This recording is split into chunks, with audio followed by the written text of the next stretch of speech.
When she pulled his jeans off, his box just came with them, and he sprang free with a little thwop against his belly.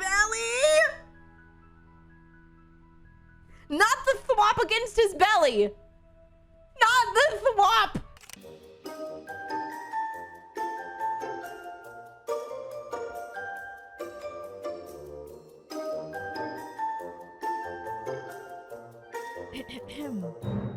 Hello? Okay. Welcome. We are going to read a handful of Stardew Valley smut.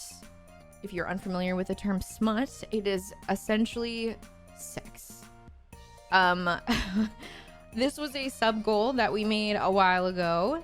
As like a joke at first, but then we actually were like taking it more literally. We're like, okay, we could actually, that would be kind of a fun stream to do that.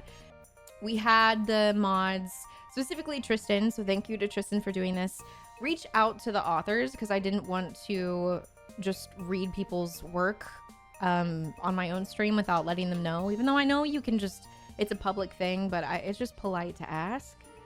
But yeah, we mentioned to the authors, like, just so you know, we'll probably laugh at your stuff because reading about sex makes people feel a little weird. It's funny sometimes. It's very uncomfortable, which I'm sure people who write smut obviously understand. Like, it makes people feel weird a little bit because you're reading that. But the most important thing is we're going to be respectful. Like, people wrote this. We're not going to, like, shit on it. We're not going to... You know, it's people's work. It's interesting. It's cool. It's awesome. Okay. Anyway, with that being said, the first story we are going to read is, because it is in the Heights season of Pride Month, this one is about Maru and Penny. It is a gay one, I'm assuming. Written by Hazy Mike on AO3. It is called Maru and Penny's Seasonal Book Club.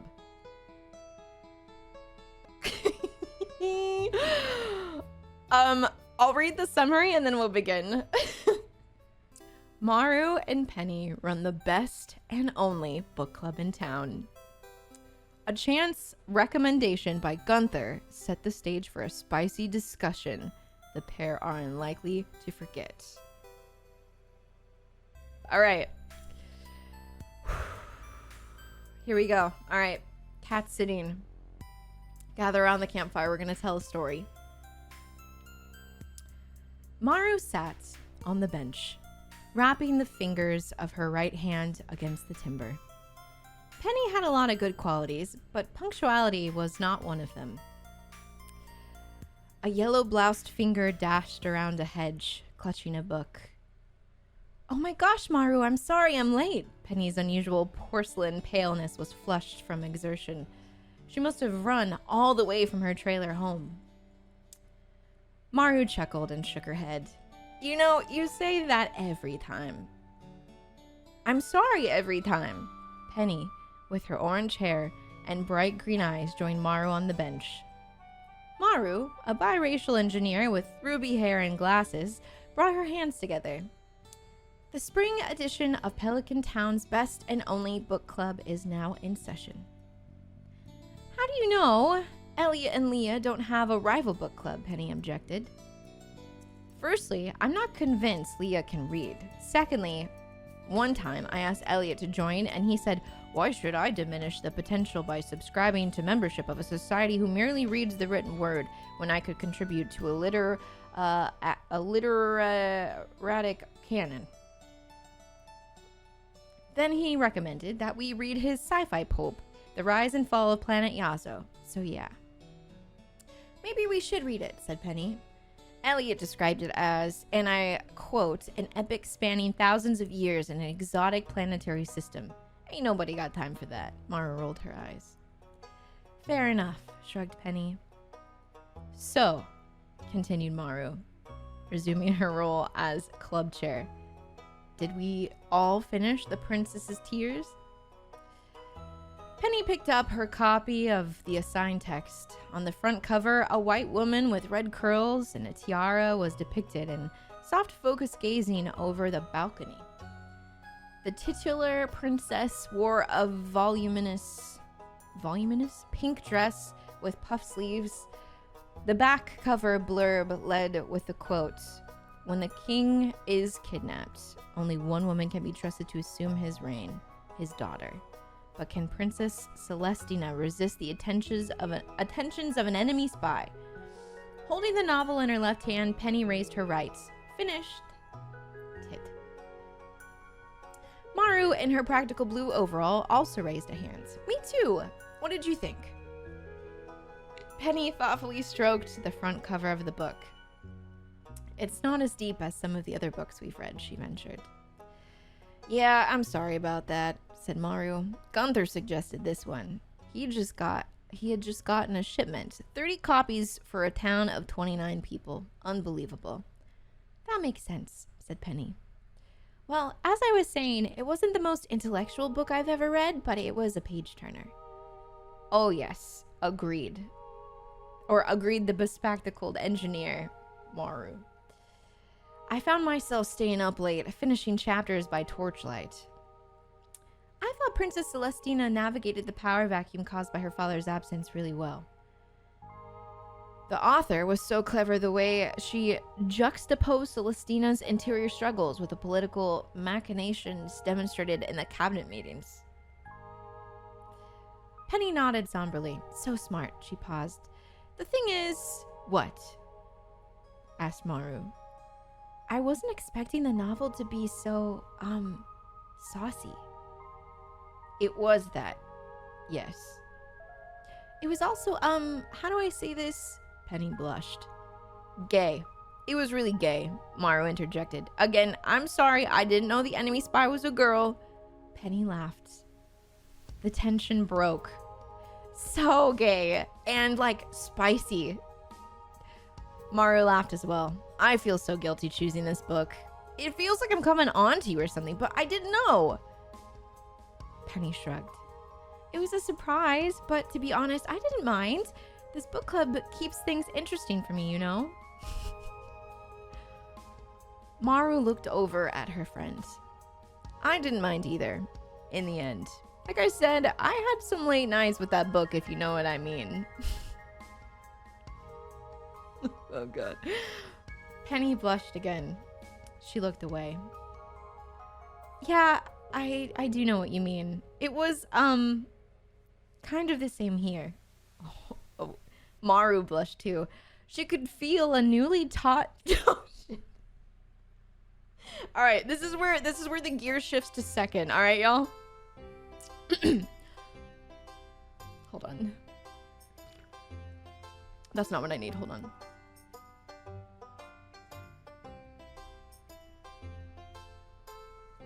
Maru blushed again. She could feel a newly taut nipple graze the edge of her bra cup. She was grateful that Penny couldn't see her face. Do you want to, share your favorite scene of that nature? She tried to sound official for book club. Penny turned back to face forward on the bench. Sure, she said formally.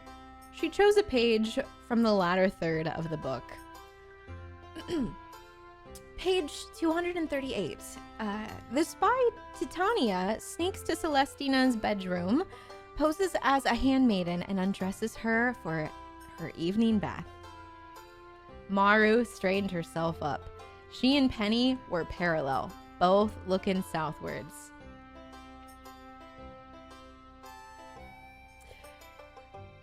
You'll have to remind me, said Maru. The teacher read out loud. Celestina stared at herself in the mirror. This is the book.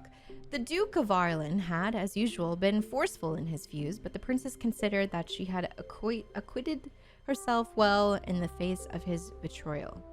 She was confident the king of Windia could prove itself a usual ally. An unfamiliar maid entered the royal bedchamber. Milady, she curtsied. Come over here, huffed the princess. You're late. In her hurry to undress, the ruler failed to notice the handmaid's strontian brow and rough battle-worn hands. Milady, repeated the servant. Would it be your pleasure to take a bath perchance? She passed a long index finger slowly from the edge of the princess's left shoulder along her neck to the tip of her earlobe. Maru sighed involuntarily. Alright. Okay, hold on.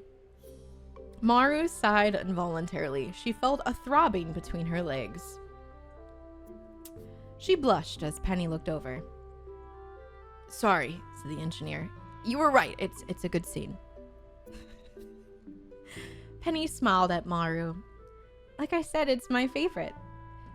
Penny glanced around. It was late in the afternoon. The Pelican Town Square was largely empty as the locals settled into their evening routines. This is all going down at the bench. Y'all, okay, disregarding the story. In Stardew Valley, when you guys see Penny and Maru up on that bench outside the community center, this is where this is going down. I will never look at the bench the same. Okay. Penny smiled at Maru. Like I said, it's my favorite. Penny glanced around. It was late afternoon. The Pelican Town Square was largely empty as the locals settled into their evening routines. Can I tell you something? Asked Penny in a low voice. Always, book buddy, said Maru. I tried to trace the movements on my shoulder when I read this, but it doesn't hit right when it's your own finger, finished Maru. Exactly. I did the same thing. Penny's green eyes met Maru's violet ones. Do you think you could, whispered the teacher. I could help a girl out, conceded Maru, for the book club. Her cheeks were hot. I think it would help me to properly experience the literature, Penny nodded decisively. That makes sense, said her friend. Oh, shit. Oh, God. God, John, fuck me for science. Oh, God. Marie took her coffee-colored index finger and placed it against Penny's yellow-clad shoulder. She slowly drew along the ligament until it reached Penny's pale neck. She shivered under Maru's touch. She continued to bring her finger upward, tracing her jugular artery and jawline until she reached Penny's earlobe. The engineer's stomach flipped as she felt tension between her legs. Penny, for her part, had flushed bright red. Again, she looked around. The square was deserted. That's okay, but I'm sure I really got the full experience, Penny said. Her voice trembled. Shocked, Maru couldn't help but pout. She had really given that caress her all.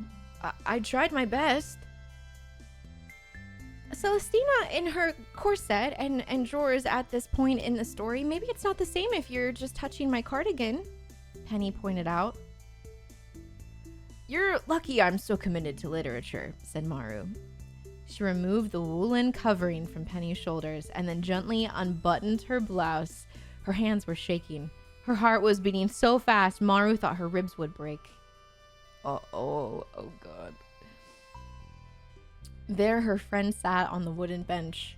She sat upright, as though unafraid of discovery. Maru took in Penny's petite frame. She could barely take her gaze away from Penny's bee cups. For now contained in a red brassiere that matched her mini skirt. Not the bee cups. She brought her touch once again to Penny's shoulder and repeated her previous movement. Two small, firm peaks appeared under the lace of Penny's bra. Nipples! That's not in the story. I said that. Sorry. She picked up her book again. After that, Titiana, disguised as the maid, kisses Celestina's neck, Penny said. I know, said Maru softly. She had read this scene many times in the last month. She'd practically given herself carpal tunnel. She brought her lips to her friend's neck, softly at first, and then harder. Oh, brother! The buds of her nipples strained against her bra, and the triangle of her sex burned white hot. Penny's neck turned goose flesh under her skin. Maru lingered on her neck.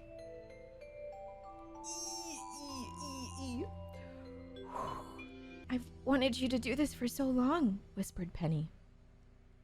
And with that, Maru lost all control. She continued to kiss her friend's neck, then under her chin, and then joined her lips to Penny's. Penny gripped Maru's wrists, then slowly moved her friend's hands toward her breasts. Maru's hands in place, Penny unclasped her bra and pulled it away. Maru gasped as she made skin-to-skin contact with her friend's chest. Her nipples were rose pink, and Maru pinched the protrusions between her thumb and forefinger. Maru then caressed the soft swell of each breast. Electricity sparked at each fingertip. Penny took her friend's face between her hands and kissed her full on the lips. Maru felt moistness, and her groin began to escape. Penny's hands reached around Maru's back and gripped tightly. As her fingernails sought to penetrate denim, Penny laughed. Maru's head snapped back. "What's so funny?" she asked. "Your overalls," Penny giggled Penny. "I can't exactly feel you while you're dressed like a coal miner." Why is this song playing? With that, Maru laughed too. Let me help you out with that. Maru unclipped the straps of her dungarees and let the front bib fall. Penny gratefully slipped her right hand between the denim and Maru's soft belly, and then headed downward, under the waistband of Maru's underwear. Okay. Maru gasped softly. "Please," she whispered, willing her friend's hand to descend further. Yeah, this is all in public at the community. But okay, let me reiterate, if you're just tuning in, this is like after hours. Everybody's doing their nightly routines. There's nobody around. Like, it's starting to get dark. And so to put this, if you're picturing this in your head, sunset's probably gone. It's getting dark. Everybody is doing their nightly routine. Like, there's probably nobody around. Checking that the coast was clear one more time, Penny see? Okay, coast is clear. Penny shifted her weight to straddle her friend. Again, she pressed her lips to Maru's, Penny's tongue into the cavern of her mouth, and gently started to explore. Oh my god. Excuse me. She rubbed her sex up and down against Maru's thigh. Periodically, Penny's knee nudged her friend's clit. The intermittent stimulation drove Maru crazy.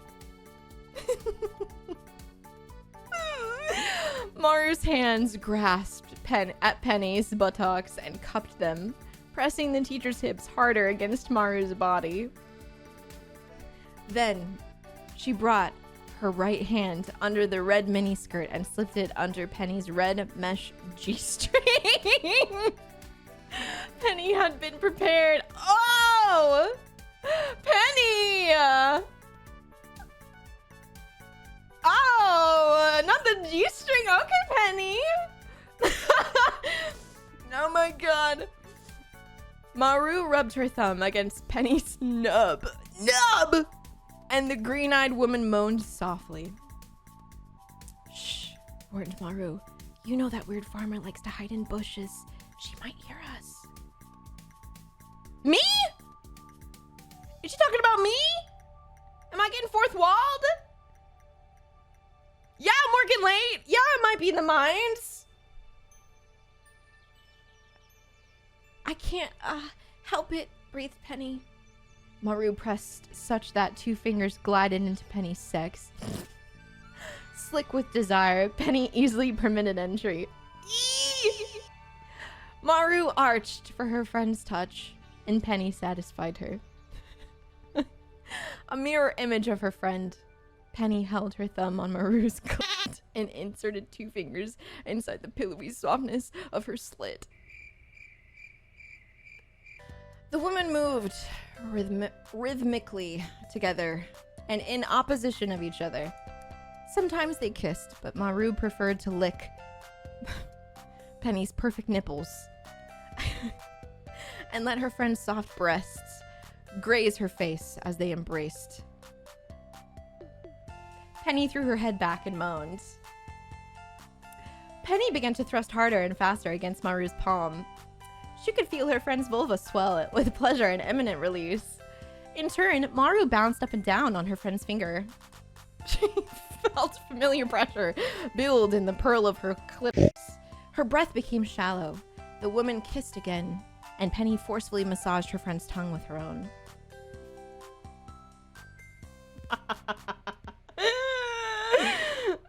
The friends moaned as one. The tension broke as waves of orgasmic pleasure washed over Maru. First in her mons, and then radiating out from her hips to her chest. A warmth spread over her chest and cheeks.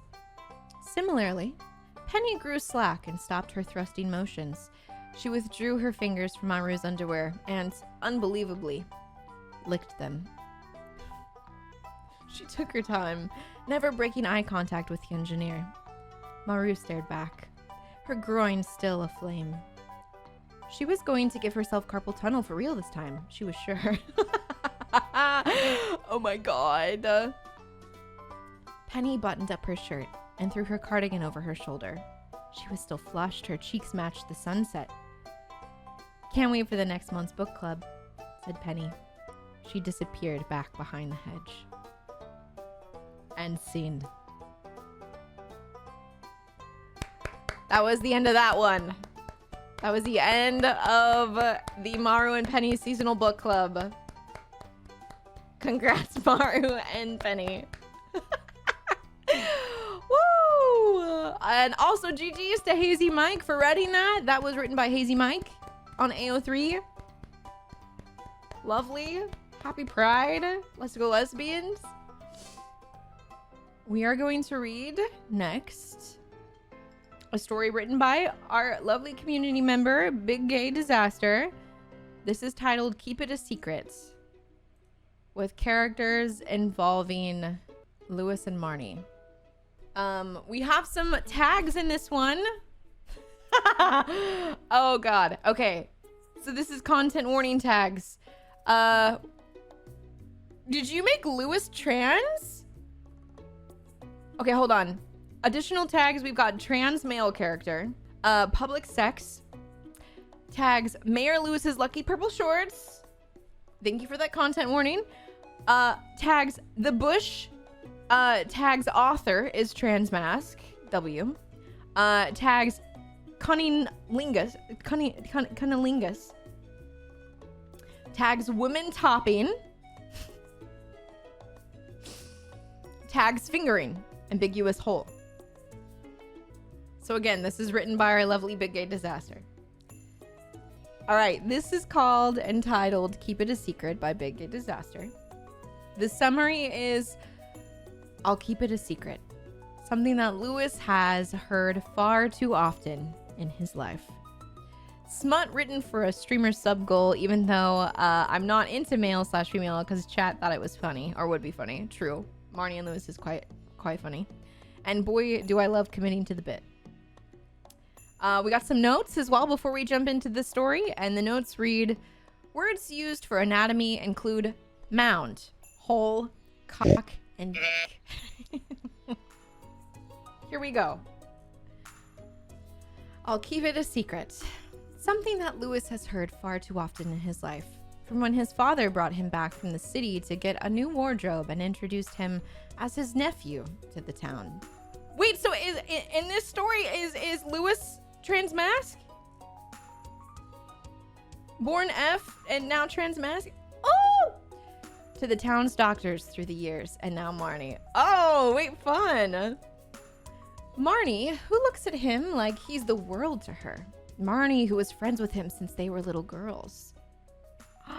Marnie, whose eyes were locked with his through misty tears. Oh, there's lore. I'll keep us a secret if you think it would be best. It'll be our little secret. It's embarrassing getting bloodstains on your pants. I won't tell nobody. You're my best friend, Lewis. It's a secret. What Lewis wasn't sure about in that moment was why it had become a secret anymore. Nobody in town bat an eye when Leah and the new farmer girl got married, or when Demetrius, not Robin, who gave birth to Maru. Wait! Wait, is Demetrius transmasked too? Is this just like starting characters that they were trans almost? Looking at Marnie now, with her hair tousled by her strong fingers, her gorgeous brown eyes shining flecks of gold from the lamplight, Lewis would bear his soul to the town, to the whole world, secrets be damned. Taking a stealing breath, Lewis slowly, carefully took Marnie's hand in his. All his life, he was taught what a man must be. He must be stoic, must be firm, must be strong. He mustn't cry, mustn't be insecure, mustn't show his feelings. Lewis wasn't ready to dispute that, not yet. So he said what he wanted by caressing Marnie's cheek, by leaning in with a searing kiss under the soft light. What he wasn't expecting was Marnie to push against him, deepening the kiss, for her to snake her leg between his own, right here in town. Her clever flick of her tongue and press her of her knee, and he forgot to protest, instead pulling her closer to him by the nape of her neck and releasing her hand in favor of pawing at her surprisingly firm backside. Surprisingly firm! Okay, Marnie! She pressed forward into him, catching him off balance. The bush behind them took the brunt of it, and Lewis would worry about the damage if not for Marnie's hand replacing her thigh and pressing. Okay, Pilates. His legs opening on reflex. She doubled her attack and swallowed his shaky gasps and moans. Marnie pulled back. You're wearing too much, handsome. Voice deep and husky, it sent a shiver down his spine and pulled heat in his gut. Her wickedly nimble hands caressed up Lewis's sides, over his shoulders, and looped a finger under each strap of his suspenders as she ground her hips into his. As Marnie pulled them up and over his shoulders, she shimmied down till her face reached his trousers. Looking up at him with a positively sinful look, she expertly unbuttoned them with her teeth? Okay, Marnie, with her teeth? Okay. In one fluid motion, she pulled them down out of her way. Okay. You still have these, Lewis? She chuckled. They're my lucky shorts, Marn. Oh, shit. Unperturbed, Marnie licked over his mound, eliciting a shiver from him. Oh my god, not the mound. Lewis sat, a hand on her head, gently spurring her on as she stifled his moans with his other. Slowly, she peeled down his boxers, and once she reached them, his trousers, and hitched his leg up out of them both. Marnie parted him and blew a puff of breath over his now exposed hole and hard cock. Without wasting time, she licked a long stripe from taint to the tip of his dick, relishing in his taste before taking him into her mouth. She sucked lightly, rolling her tongue along his underside and teasing his hole with rough digits. Marn, please. She slipped a thick... Okay, hold on here. She slipped a thick finger into him, slowly. Gently with it as she pushed deeper. He was silk around her, slowly dribbling slick down her chin and onto her palm. As her last knuckle slipped into him, she sucked hard and moaned around him. Lewis rocked into her and quietly begged for more, to which she happily obliged by slipping another finger to join the first. Marnie hooked her fingers up, pressing into that spot just inside and setting him all alight. His whole clenched around her, and his cock throbbed in her mouth.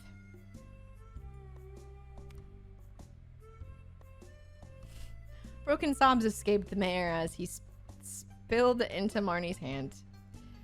Right there in a bush, in the middle of town.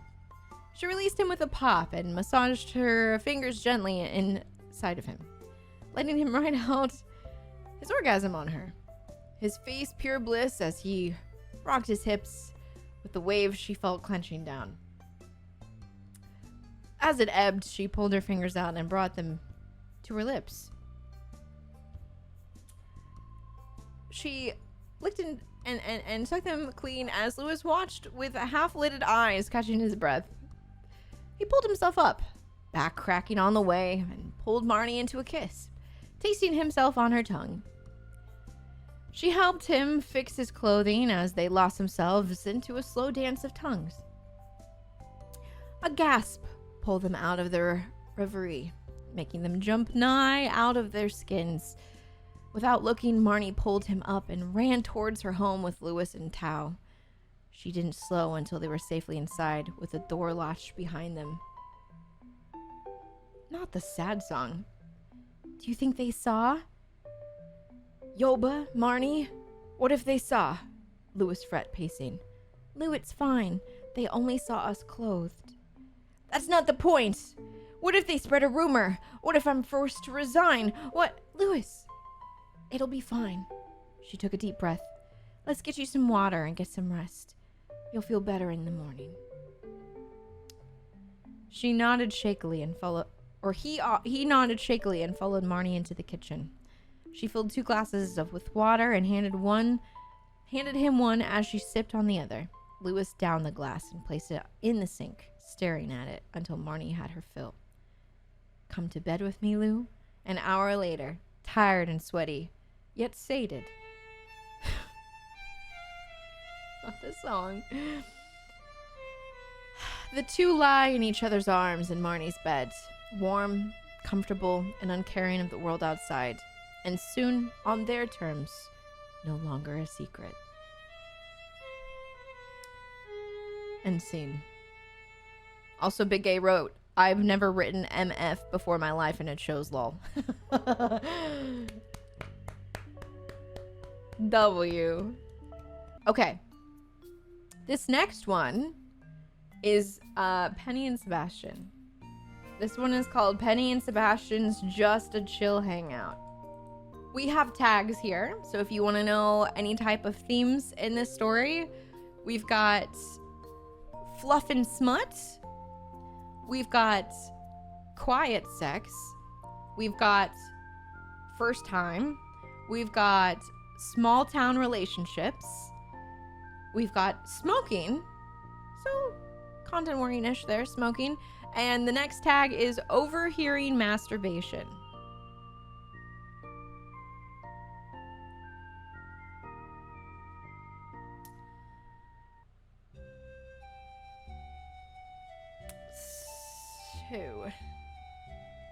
This one is by a creator called Don't Stop Her Now.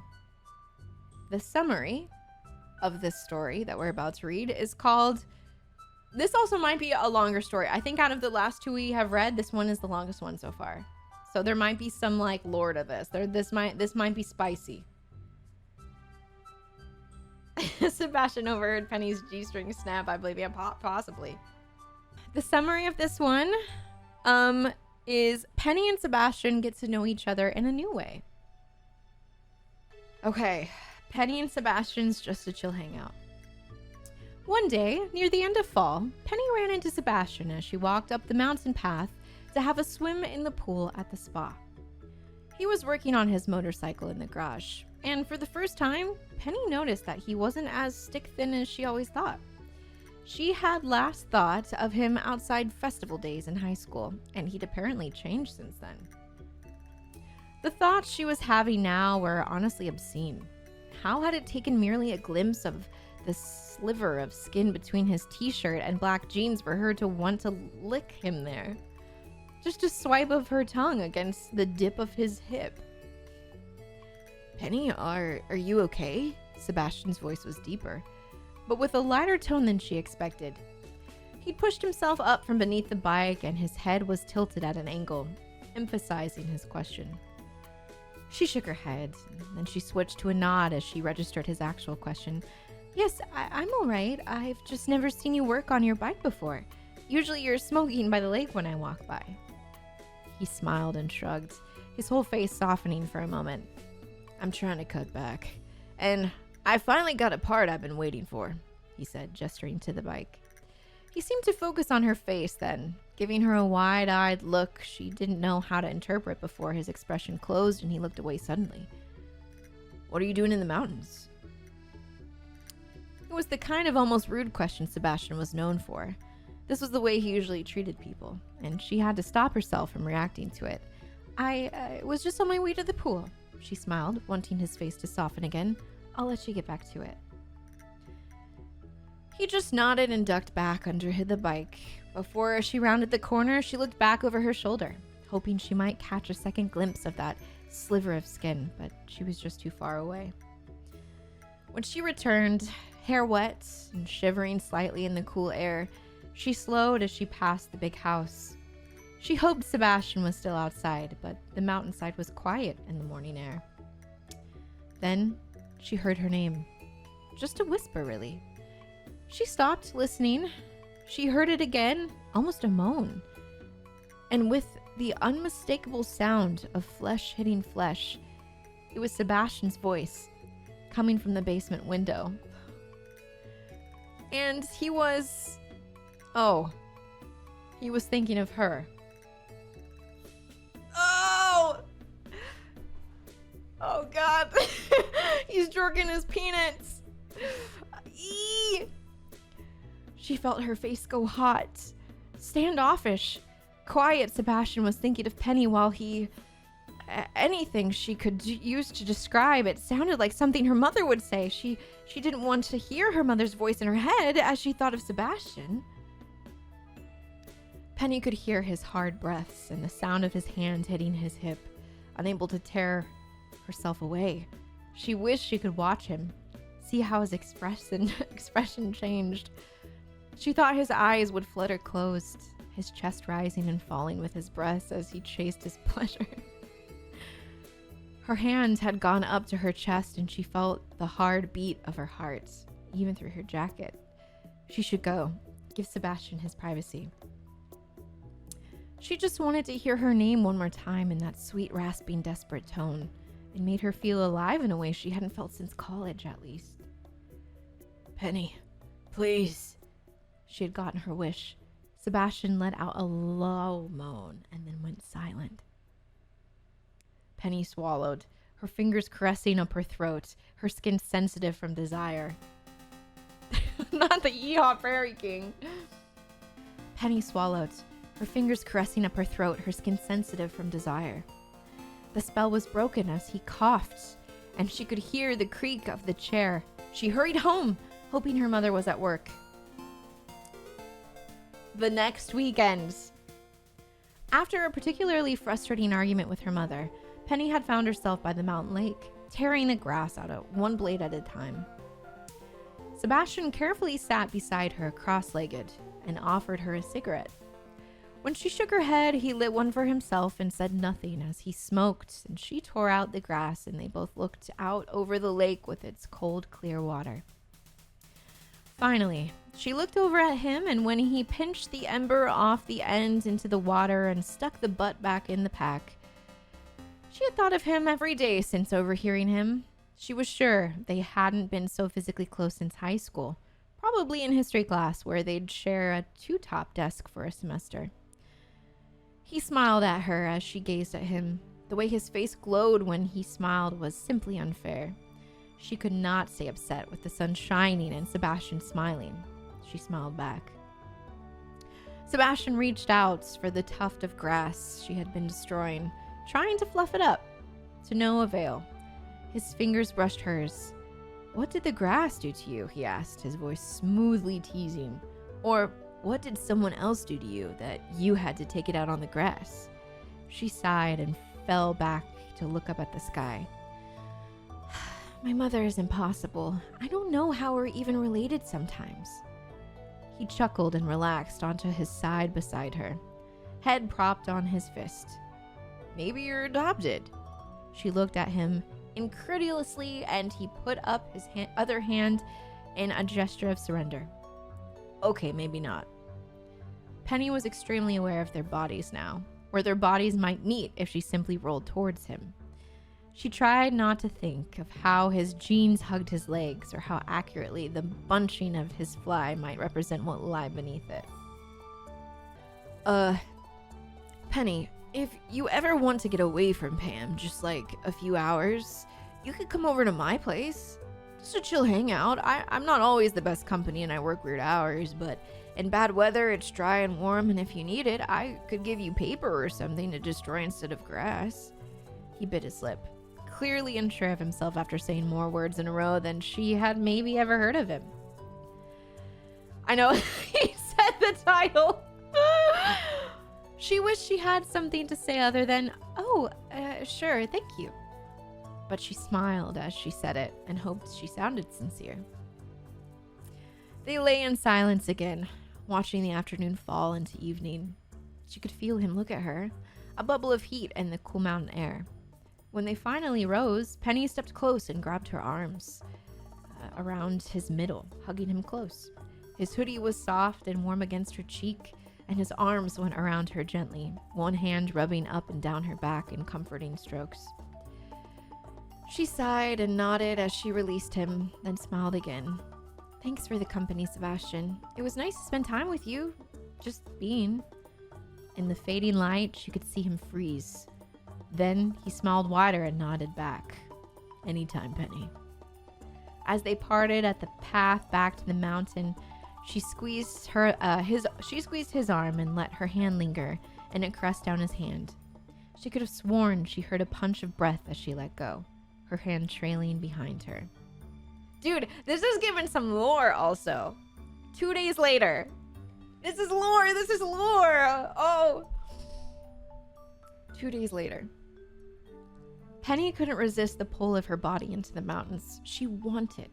And it was such a strange and beautiful feeling. She couldn't hold it at bay any longer. Robin pointed Penny down the stairs with a twinkle in her eye, then announced that she was going to be out in the backwoods felling trees for a few hours and that no one else was in the house. Okay. Robin's a cool mom. Okay. In the basement, Sebastian's door was half open, but she knocked anyway, not wanting to startle him with her appearance. Okay, Robin.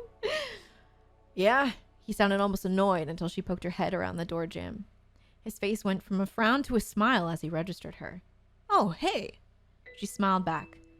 Hi. I'm taking you up on your offer to hang out. He nodded. I just have about a half an hour of work I need to finish, but make yourself comfortable wherever. He gestured with a sweep of his hand around the room. Should she sit on the couch right in front of him or at the table with the board game on it? She glanced at the bed with the TV at the foot.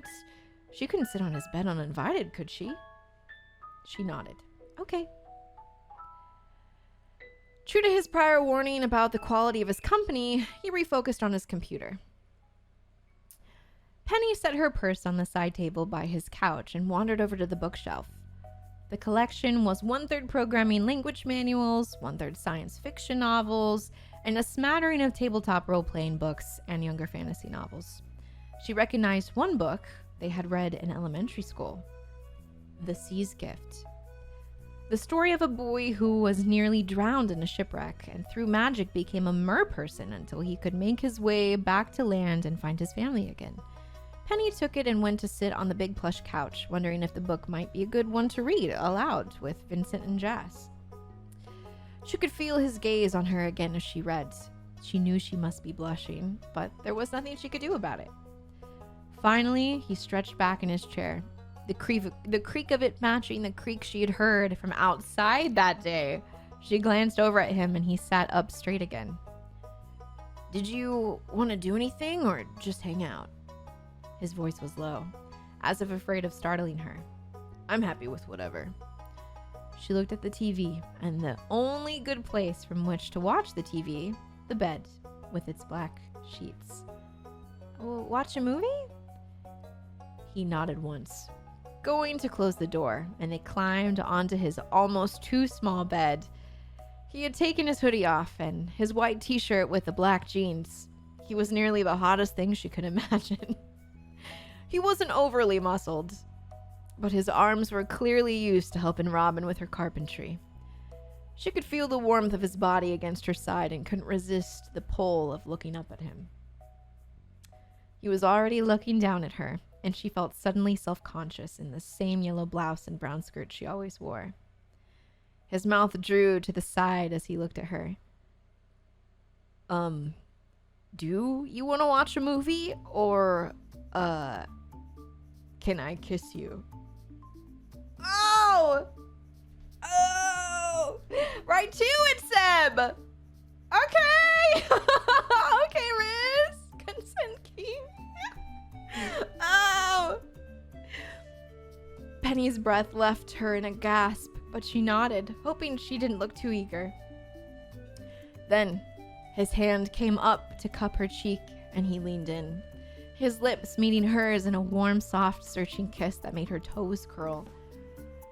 Her arm went around him, feeling the solidity of him like an anchor. A little whimper of pleasure came out of her as his tongue sought the seam of her lips, and she parted to let him in, the kiss deepening as he pulled her closer. All right, buckle up, buckle up, buckle up, buckle up, buckle up.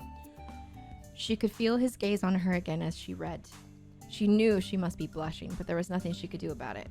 Finally, he stretched back in his chair, the creak of it matching the creak she had heard from outside that day. She glanced over at him, and he sat up straight again. Did you want to do anything, or just hang out? His voice was low, as if afraid of startling her. I'm happy with whatever. She looked at the TV, and the only good place from which to watch the TV, the bed with its black sheets. Watch a movie?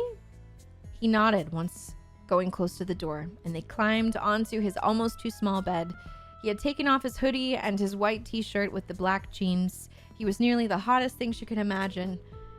He wasn't overly muscled, but his arms were clearly used to helping Robin with her carpentry. She could feel the warmth of his body against her side and couldn't resist the pull of looking up at him. He was already looking down at her, and she felt suddenly self-conscious in the same yellow blouse and brown skirt she always wore. His mouth drew to the side as he looked up at her. Do you want to watch a movie? Or, can I kiss you? Penny's breath left her in a gasp, but she nodded, hoping she didn't look too eager. Then, his hand came up to cup her cheek, and he leaned in, his lips meeting hers in a warm, soft, searching kiss that made her toes curl. Her arm went around him, feeling the solidity of him like an anchor. A little whimper of pleasure came out of her as his tongue sought the seam of her lips as she parted to let him in, the kiss deepening as he pulled her closer. She swung a leg over his, straddling his lap and pressing their chests together. She pressed her center to his, feeling the swell of him in his jeans. Penny, ...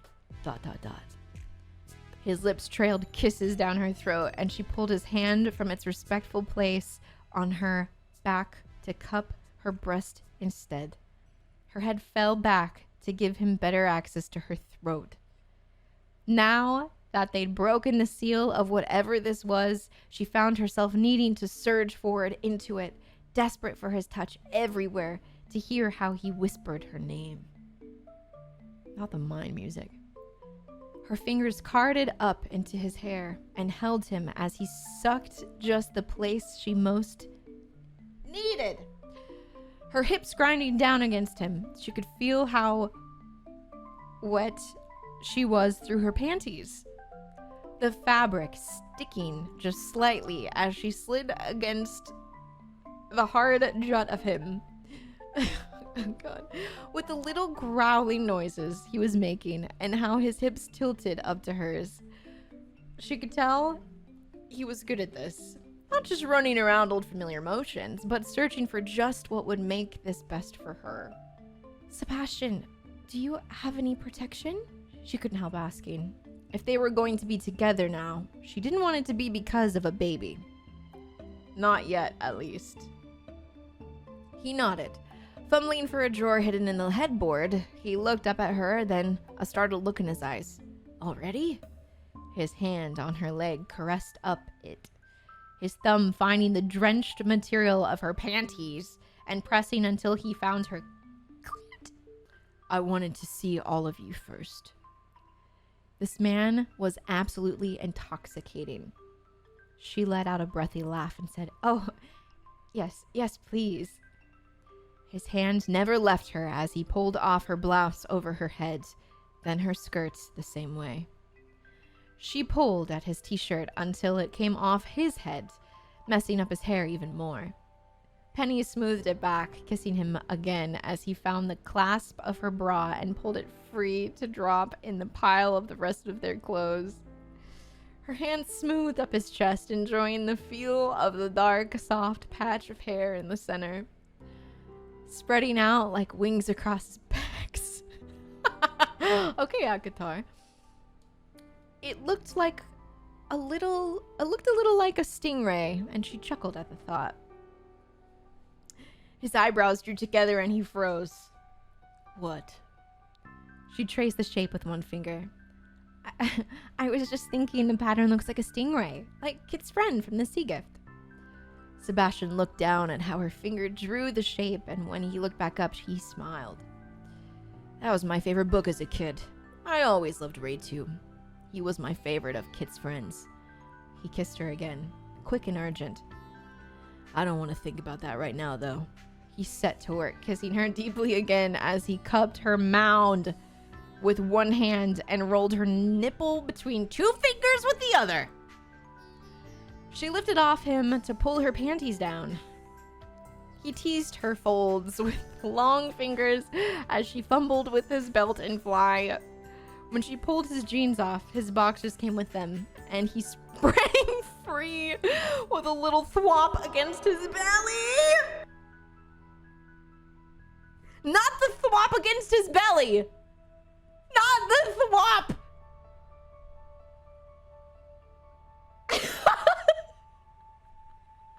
Sprang free. Shut up! He was so beautiful, pale against the black of his sheets. He looked up at her with wonder and reached for her again, pulling her close. His member nestling just between her folds, the pulse of her clit against the smooth skin stretching over the muscle of him. Eee! Her hips rolled against him and he moaned quietly. With both hands, he cupped and squeezed her breasts, rolling her nipples between thumb and forefinger, and then dipping his head to suck one. Then the other between his lips until she whimpered again and ground down against him. She held his member. Is member a word for penis? What the fuck does member mean? Just curious. She held his member, teasing... Oh, if I just read the next part, I would have understood that. Teasing the head. Holding it in place as she pressed it to her clit. Her hips rolling against him until he too let out a moan, and his head fell against her shoulder. His hands on her skin seemed to vibrate with the same need she felt. She was warm, her body coming alive with desire. Penny, please, can we... He was shaking, and she was certain she had never been begged like this. She snatched a condom from that drawer, and when it was on, he rolled them to hover above her. The blunt head of him now teasing her folds as she spread her legs wide, one of his hands holding her at the back of the knee.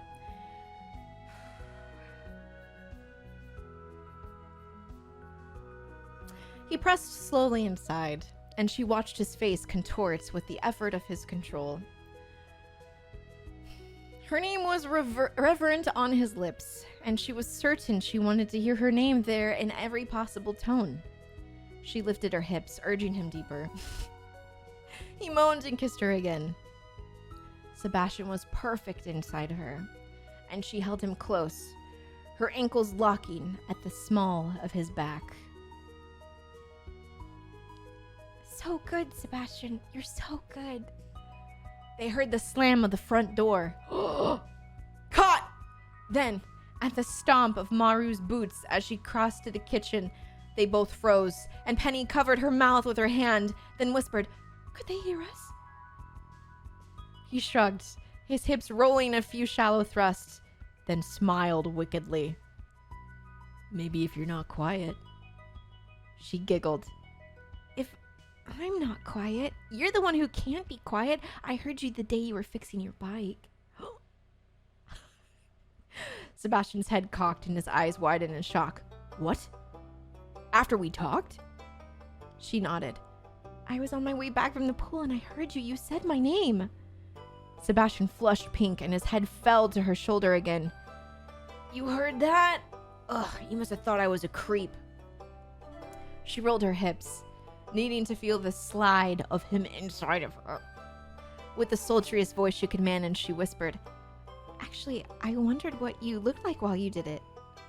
Her fingers traced his cheek and brow. "I wanted to see what you look like when you let go." A little sound of need escaped him as he stared at her in disbelief. Then she got her wish. He thrust into her, setting a rhythm that she matched, as if they'd been practicing for years. His fingers found her again, and with only a little direction, he matched it to the firm circles she liked. She wanted to cry out, scream how good this was, how good he was. But now, keeping quiet was part of the fun. She held her hand over her mouth, letting out only the little whimpers that could not help escaping as he bottomed out inside her over and over. The sweet ache of good sex making her shake. His fingers pressed, circled, driving her higher and higher until she broke with a cry muffled only by his mouth over hers. "Bro's a bottom!" She could feel the clench of herself around him, and she held him so close. She could practically hear his heartbeat between the slaps of his hips into hers. He thrust faster, and she watched his face twist in concentration and need. This was just what she'd wanted, and she heard herself urge him on. "Yes, Sebastian, oh yes." And then he came. With 3 hard thrusts and a long, low moan directly into her ear. She held him there, on top of her, inside her, until their breathing slowed and he started to go soft. Then they crawled under his covers and she curled into his side with his arm around her. That comfortable silence was back as she ran her fingers through the now damp hair of his chest, making little swirls as he made little swirls against her hip.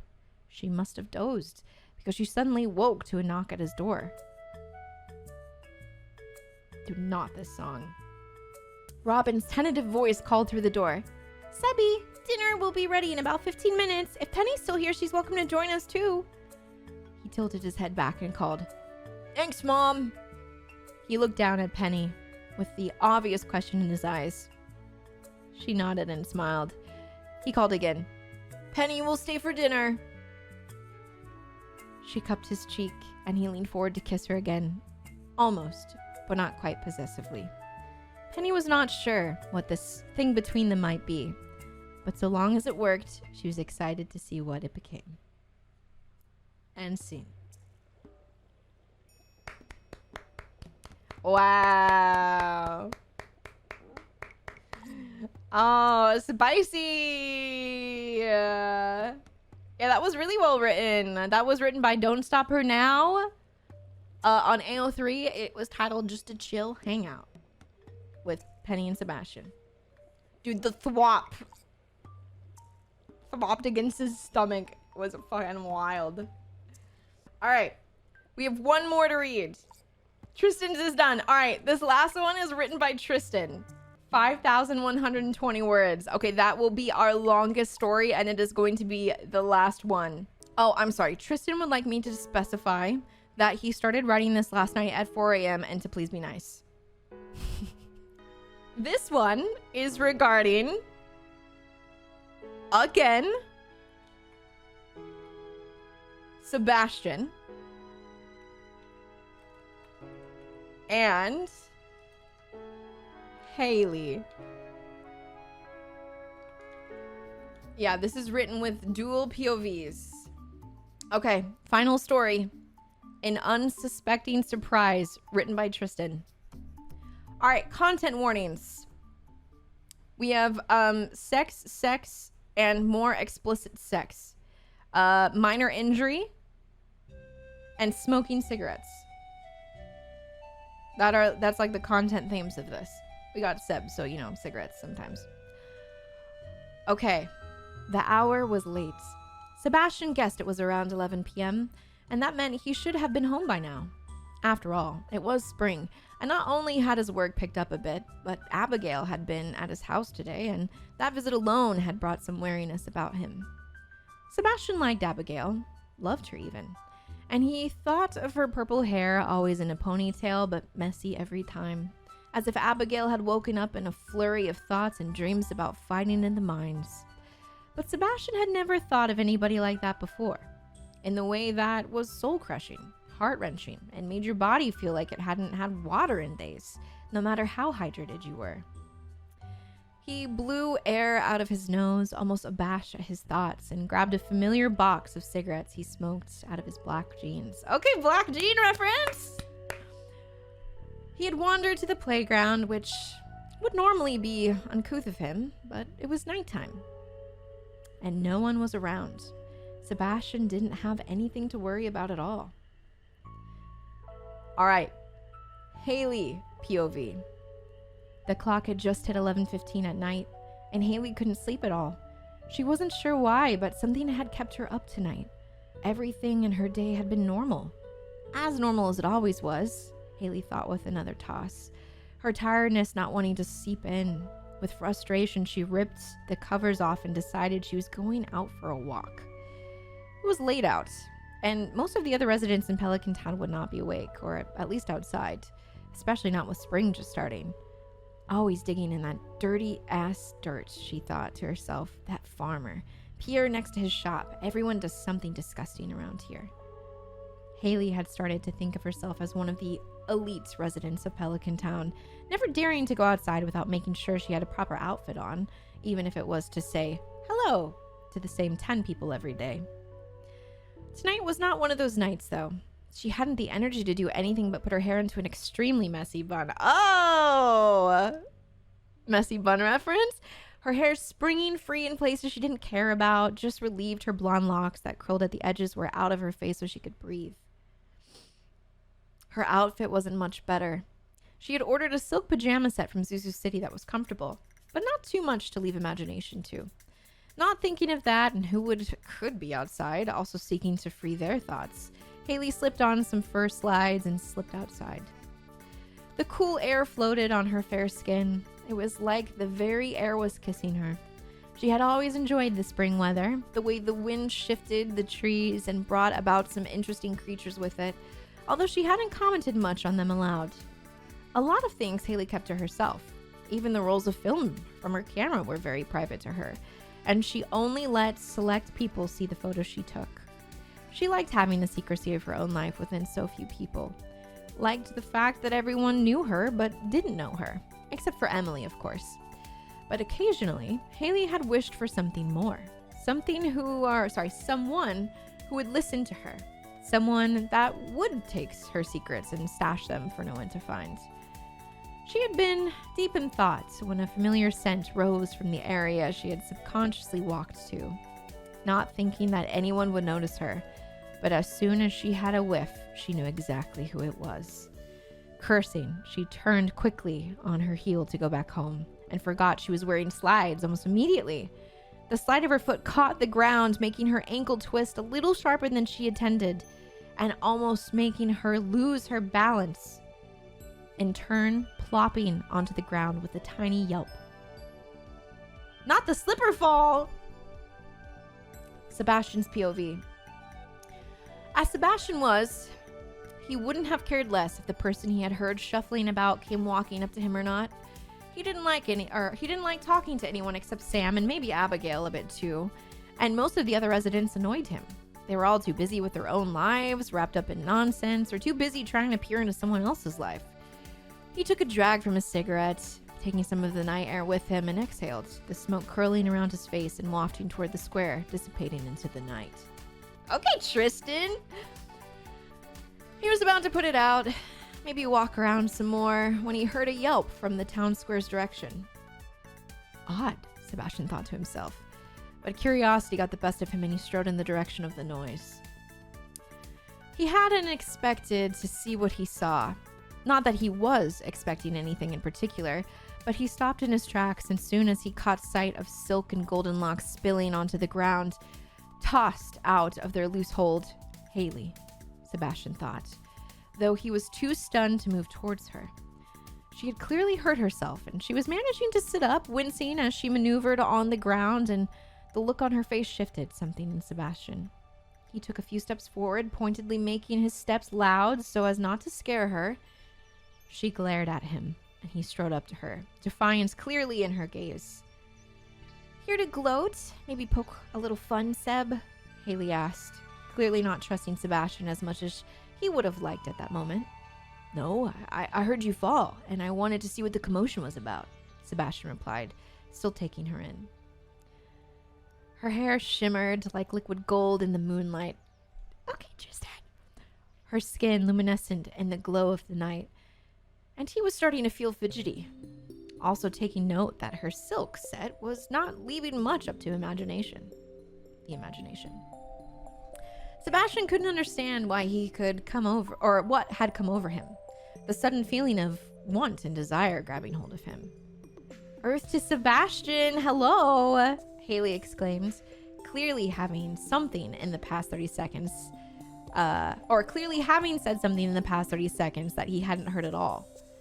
Sebastian blinked at Haley, his focus being somewhat restored. Are you going to just stand there and stare? Are you going to help me up? She demanded.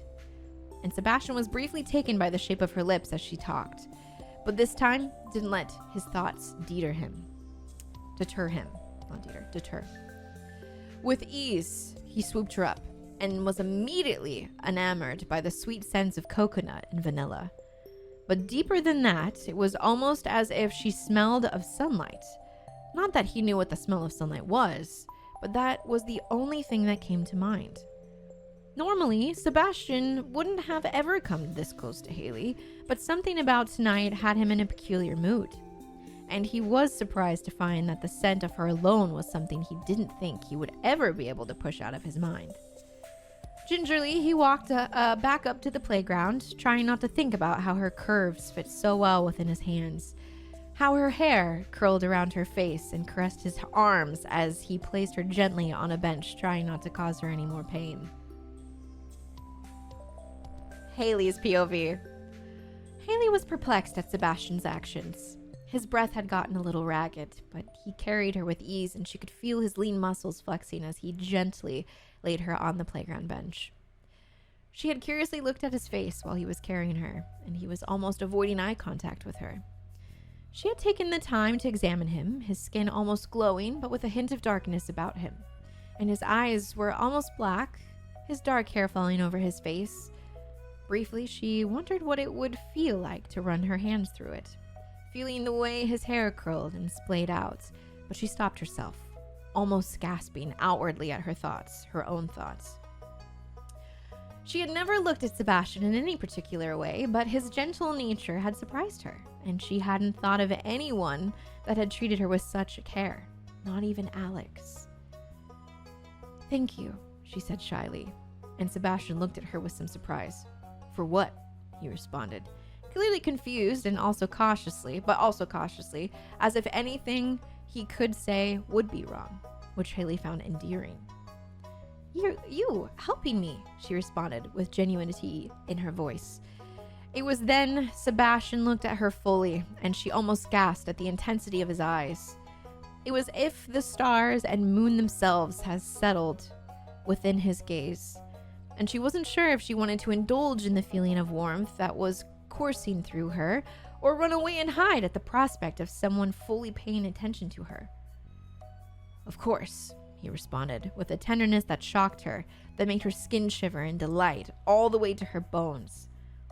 It was the least I could do. You seemed really hurt, and Harvey was definitely passed out. It only seemed right. With those words, the fire in her body almost went out. Oh, she thought, it was only a kind gesture.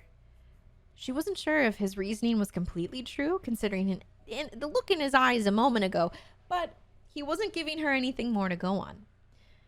She gestured to her ankle, and he glanced down as if he'd Not Grandpa's same right now. She gestured to her ankle, and he glanced down if he had forgotten why they were there in the first place. Shit, sorry, he quickly said, sitting down next to her and placing her legs on his so they weren't against such a rough surface. You know, normally I would have Emily fix something small like this, but she taught me a few tricks, so I guess I might as well use them now, she sighed, wincing as she slowly rolled her ankle, feeling the pain ebb through her leg. Sebastian nodded, though at what exactly she wasn't sure. He looked lost in thought. She became acutely aware of their position. Her legs relaxed over his thigh muscles flexing and relaxing as if he were containing himself for reasons unknown to her. This was definitely one of the weirdest interactions she had had with a resident of Pelican Town, and she wasn't sure why, but something about Sebastian flicked a fire within her, something that even she couldn't explain. But enough worrying about that, she thought with a huff. I need to fix my leg. Sebastian's POV. Sebastian was struggling to contain himself. The need for Haley was growing, and he couldn't place it. It was almost primal, stirring something deep within him as if he hadn't been awake in years. He had nodded to what Haley had said, barely hearing her say a few words like Emily, fix, taught, use. So he had an idea. But he wasn't expecting much to come from it. Emily was known to have a few tricks up her sleeve, but he wasn't sure what tricks exactly. But he'd seen enough of the blue-haired girl to know she was wise beyond her age, and her friend Sandy was something that made everything within her seem to light up as if she had the brightest lamppost in her soul that only flickered on when Sandy was brought up or around her. Sebastian knew that Emily's heart was bound to Sandy as soon as he had seen Shane bring up her in Gus's saloon. Seen her cheeks flush, but her eyes bright as she told Shane of her recent adventure with Sandy. He hadn't much thought of it since then, but with Haley bringing her up, his thoughts swarmed with not only Haley, but her sister as well. Tristin. He hadn't thought much of it since, but with Haley bringing her up, his thoughts swarmed with not only Haley, but her sister as well, as he wondered how they could be sisters, yet so different. Two sides of the same coin, bound by sisterhood. Though, he thought bitterly, that's not how it is with Maru and I. He was pulled off by his reverie by a flash of blue and purple sparks. Haley had started whatever trick she knew from Emily. In wonder, the bruising that had begun to appear around Haley's ankle disappeared. Oh, so that's like magic shit. And he saw the strain leave her face as she murmured, watching her lips, and feel a slow burn unfurl in his stomach. Her eyes were as blue as the ocean, and she flicked her gaze at him for a second. The second she did, he sharply sucked in a breath. Her eyes seemed to be inviting, the tides in her moment's stare reeling him in like a fish without air. Okay, poetry. The sparks had gone, and she moved her ankle around, no longer wincing, but her face was full of wonder, as if she hadn't thought her idea would actually work. Thank goodness that's over with, Haley exclaimed, not moving her legs from his, and as he met her thoughtful eyes, he also had begun to run his hand over the leg closest to him. Her eyes fluttered shut from the contact, not reciprocating, but he could feel her starting to tremble. His hand immediately stopped moving. Is this okay for you? He asked, not sure if he sounded sure of even himself, adding, And are you cold at all? You're shivering. Haley shook her head. I'm not cold, she expressed. Then after a moment of him remaining still, she scooted herself closer to him. He watched as she took a deep breath, seeming to make an internal decision, then looked up at him, her eyes full of the stars in the sky and her hand resting on the bench, clenched as if to brace herself against something. There is something that I want to do, though, she half whispered. There is something I do want, though. Not to do. Something she wants. She half whispered, her words carrying across the wind in the air. Sebastian had been holding his breath, and he only just now noticed. The suspense driving his bones and his very skin to tingle, as if the answer he was looking for all along was what would be in what Haley said next. Haley's POV. Haley couldn't believe what she was going to say next, but her body willed more than her brain. Her usually logical and judgmental mind silenced by the urge in her spirit, the fire in her stomach. You, she stated, looking into Sebastian's eyes as she saw the stars in his gaze burst into a million thoughts, feelings, and expressions. She almost didn't have time to fully breathe as she lifted her from the bench and onto his lap. And she could feel the growing bulge under his jeans as he set her down on him, feeling the heat in her veins racing as she looked into his eyes. At that very moment, she didn't care what anyone would think of her, would think of what she was about to do, and she reached her hands out to feel his hair, pushing it over his eyes and running her hands to the back of his head. His hair was soft yet thick, waves of it cascading back over his forehead, which had a thin layer of sweat over it, though from what, she was unsure. Oh god, alright. Gear 2. Fuck. So you felt it too then, he said roughly, his voice thick with need, his eyes seeming blacker than usual, peering into her blue ones, searching for any reason to connect. We're shifting to Gear 2, y'all. Buckle up. Seatbelts on. The sound of his voice alone made her shiver, and he pulled her into a kiss that fully fueled the fire, and she gave into it, kissing him back with the same soft passion, their lips dancing with each other as he tested the waters with his tongue. She opened herself to him, allowing him to explore her mouth with his, and she did the same. He tasted like cigarettes in starlight, making her skin prickle with desire as she moaned into him. Caroline, thank you for the 27 months. Sebastian wasn't expecting that, however, and she could feel his lean body shudder into her. She had never felt like this with anyone, her mind blank and racing with heat, and she just leaned into the feeling of their breaths intertwining, his hands, which had moved to cup her hips as she had started to rock gently against him, and his lips, which had begun to explore their way around her neck.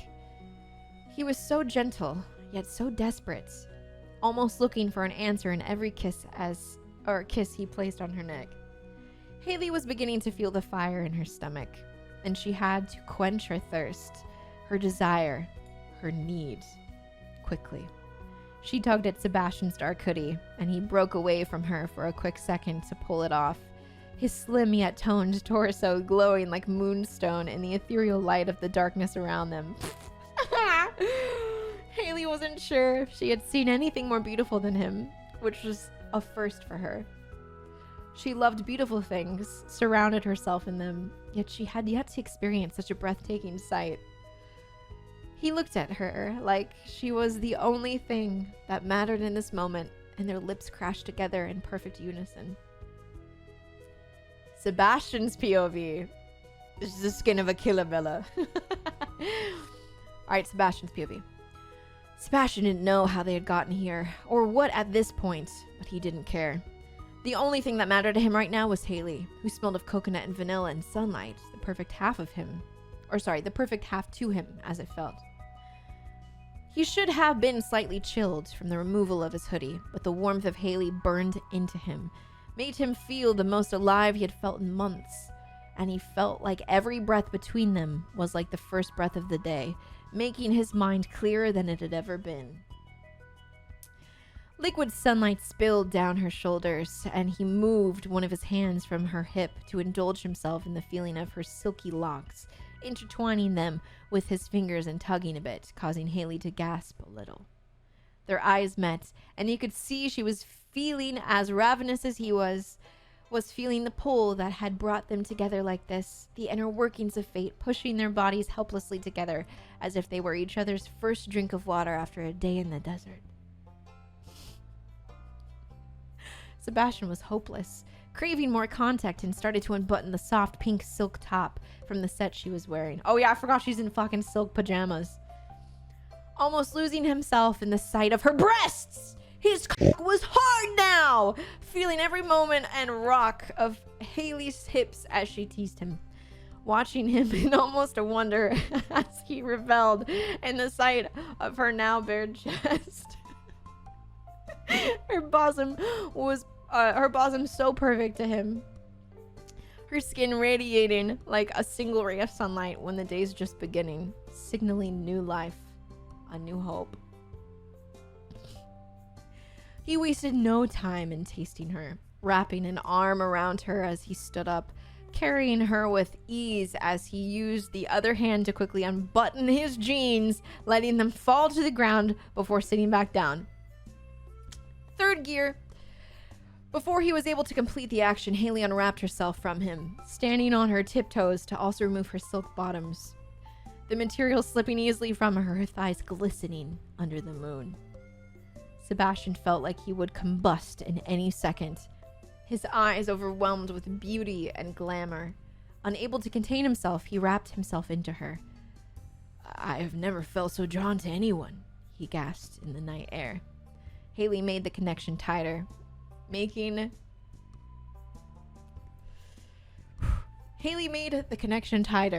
his cock twitch in response.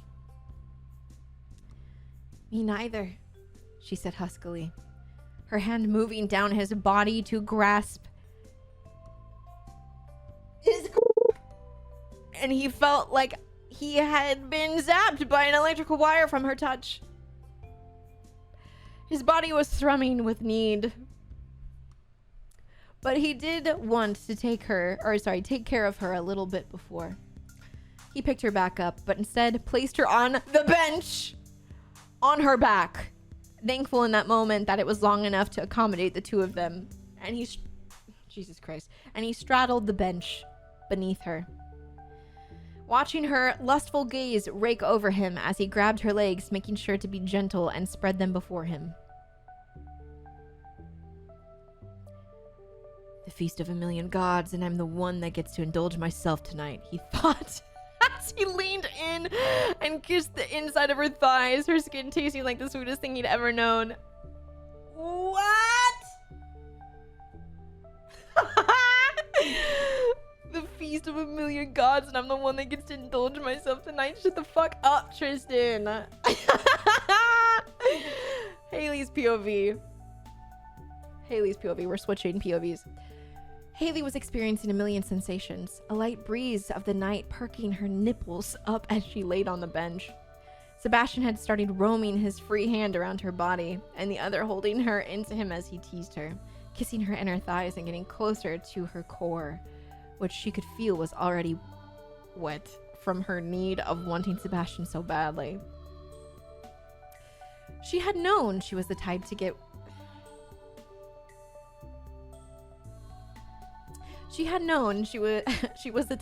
wet when she was horny, but never like this.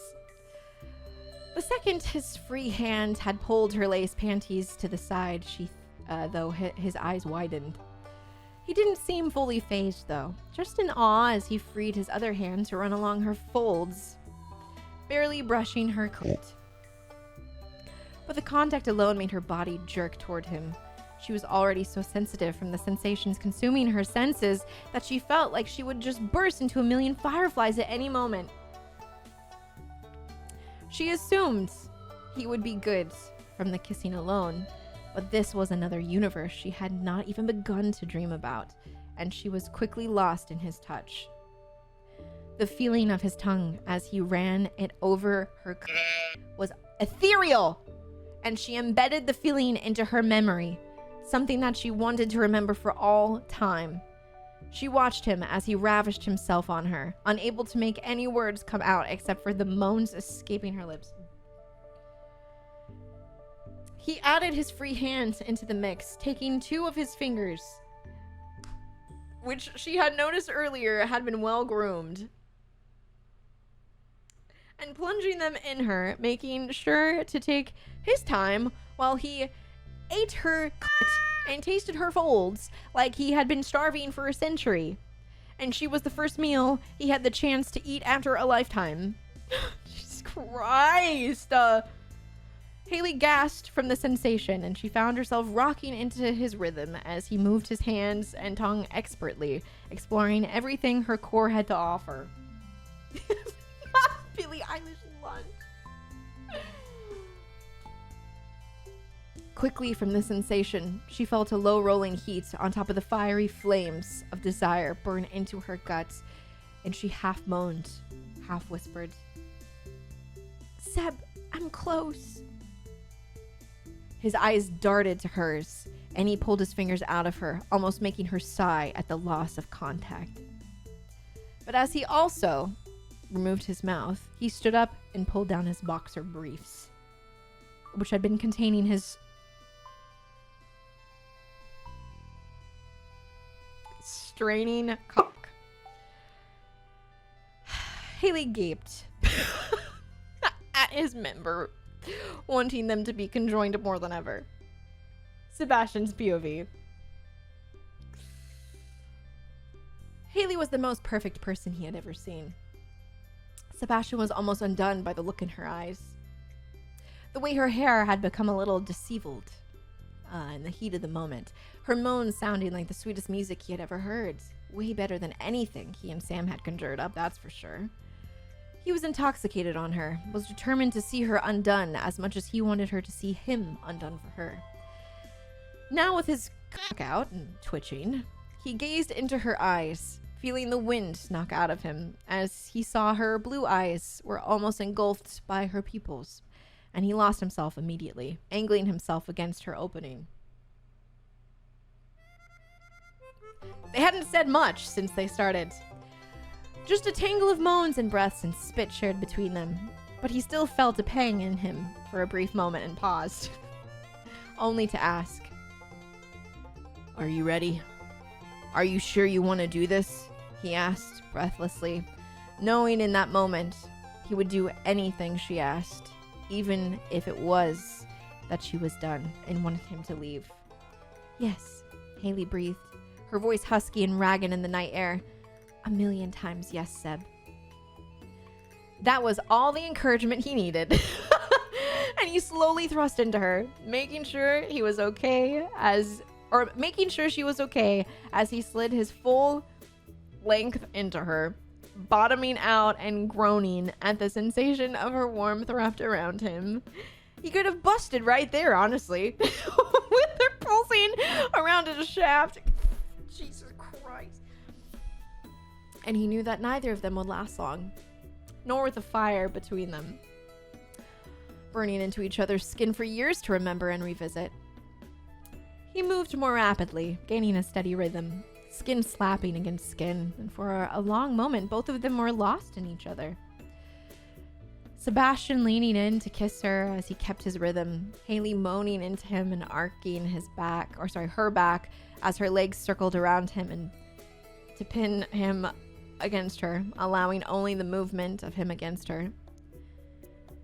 He groaned into her, shuddered against her skin, the very contact of her sending sparks through his skin, and he was feeling his gut tighten a little, and he knew he was on the brink of the edge.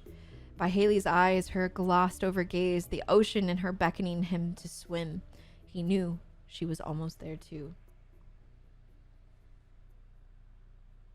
Haley's POV. We're switching POVs. Haley loved the feeling of Sebastian in her, Loved his rhythm, loved the way he was grunting and groaning in her ear, loved how his backside felt against her, snaking around him, her legs snaking around him, and circling them in their own space of passion, of fire, of splendor. She could feel his rhythms getting a little sloppy and knew he was close. Before she could speak, let him know that she wanted him in his fullness, he straightened up and instinctively she tightened herself around him. He looked at her like she had given him his last meal and freed one of his hands from her hair, moving it back down to her clit, making her buck against him, moaning his name weakly to let him know she was close. He leaned back forward, fingers still rubbing circles against her clit while pounding into her and looked into her eyes.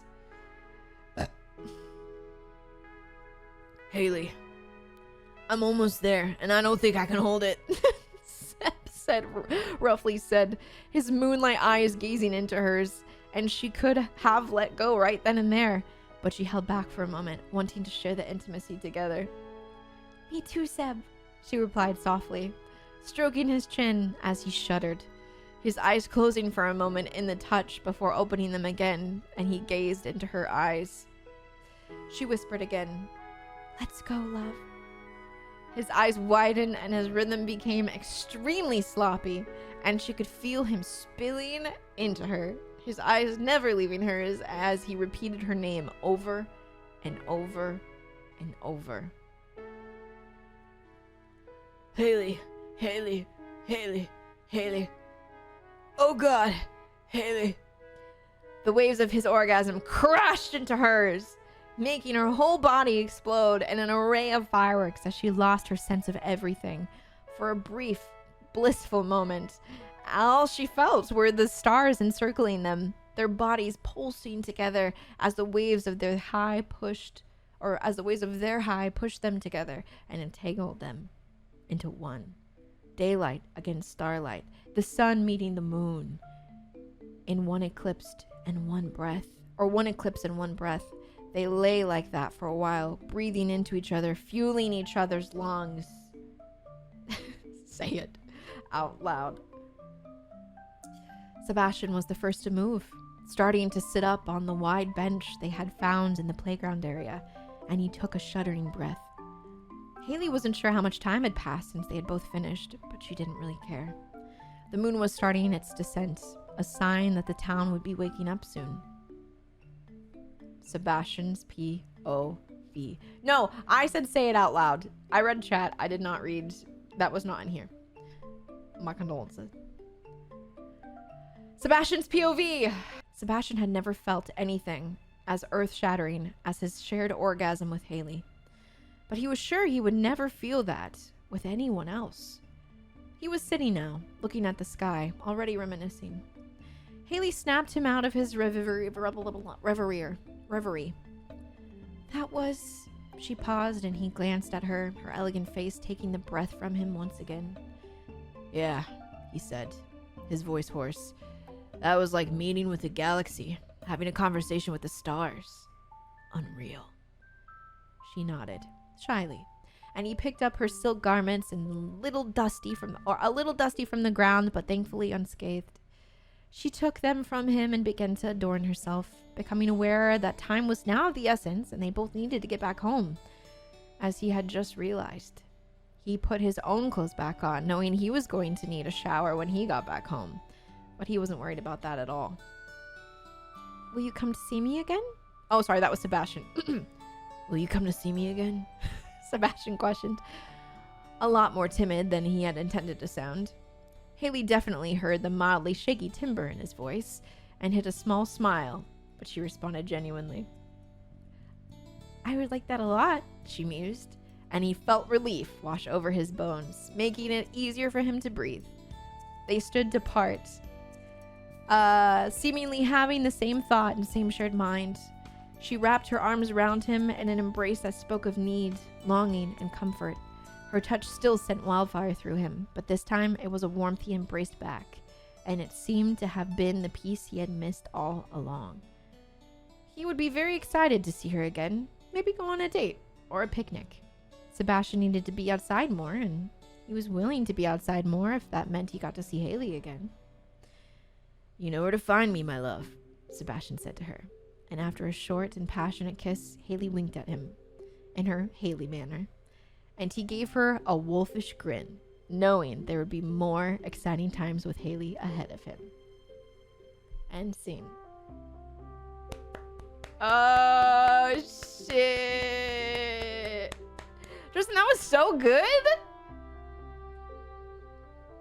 Wow, that was better than I expected. Not that I wasn't expecting anything amazing from the beginning, but like, this sounds like I read an author's shit. Bro wrote a novel. That was really well written. Well, that was Stardew Smut. I hope everybody enjoyed. I feel like I kept my cool for the most part. Thank you, authors, for allowing us to read your lovely artwork on stream.